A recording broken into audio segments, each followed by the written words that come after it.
I was listening to some short done by a Christian a couple of months ago, a Christian man, covering a conversation between two Muslim men.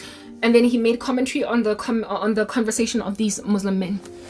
And these Muslim men were saying to each other, like it was funny, women need to cover up with the hijab. They were speaking in Arabic, and there was interpretation at the bottom there, captions. He's like, women need to cover up with the hijab, because if at all you were to look upon a steak, a juicy steak, famished, ravenous out of your mind, chilling in front of you, if you were to gaze upon a juicy steak with some slab chips, some fries over there, some Coca-Cola, whatever, of course I'm paraphrasing, yeah, would you not, when you're ravenous and you're famished, just want to go in and eat? But if you cover that food with a microwave cover, or if you cover it with, you know, the stuff that they use vele to cover food before they serve it in restaurants, that silver thing, you won't know that there's food in there. You are not gonna know, and so therefore you're not gonna want to just go all up in there and devour it. And then they went on to conclude that this is the reason why women need to wear hijabs, and why Muslim women need to never mind wear hijabs, but just their whole bodies need to be covered like they're wearing a parachute. And then the Christian man went on right ahead to comment like this.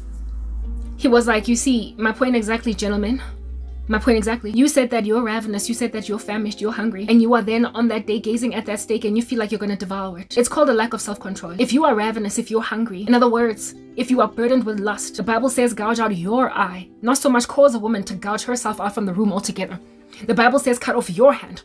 The Bible says cut off your foot. You exercise self-control upon gazing at a woman with lust, because on that day you commit adultery with the heart. It is not the responsibility of the woman to make sure that you don't lust. It is your responsibility to flee from sexual sin, and when you don't, it's on you. And even then, some women are modest in front of you and you still lust after them anyway. The problem is you. So to then try to introduce into Christianity that kind of thought by those two Muslim men is to be walking in some kind of Sharia law when we don't operate under those rules. When you try to force Christian women to cover their hair and to not wear makeup and to forget about basically everything of their beauty. Whatever, we are not Muslim. We didn't choose Islam. We chose Jesus.